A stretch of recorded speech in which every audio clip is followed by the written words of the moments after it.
Alright, welcome back to my YouTube channel, the Costa Rica Snowbird, coming to you from the jungle.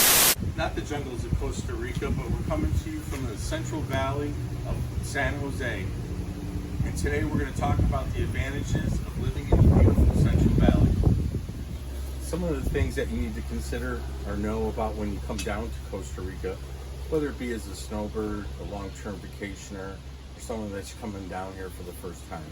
I always tell everyone, just make sure you come legal. And that means, number one, have a passport where you have at least 6 months time left on it. Otherwise, you may be denied entry. And right now, during COVID, there's other regulations, such as you have to have a health pass that's filled out prior to your arrival, 48 hours, I believe. Those restrictions and changes are going to occur. There'll be fluctuations.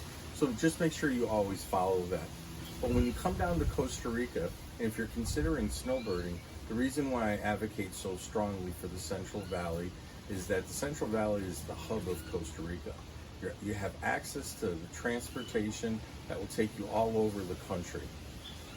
Additionally, there's other infrastructure that is here in place that you won't find in other regions of Costa Rica.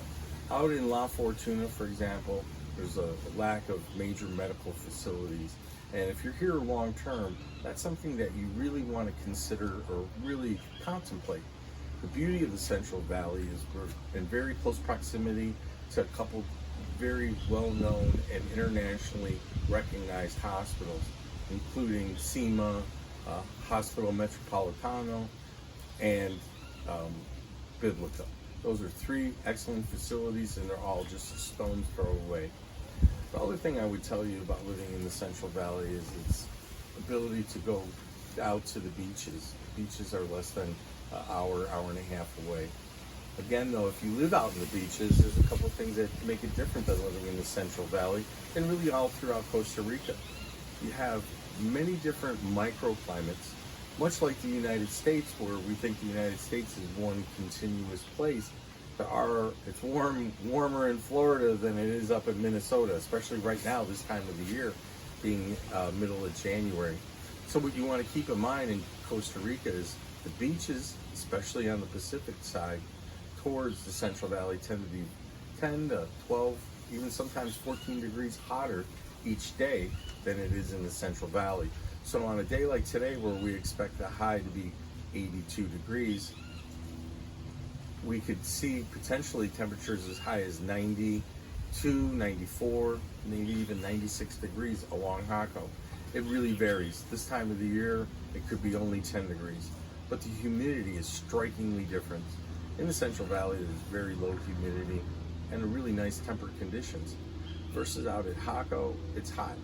The beauty of La Fortuna is La Fortuna shares a very similar climate as the Central Valley, but again, it lacks that infrastructure, as the infrastructure lacks along the beaches. When I talk about infrastructure, I'm not just talking hospitals, I'm also talking quality of grocery shopping and other shopping needs that you'll have.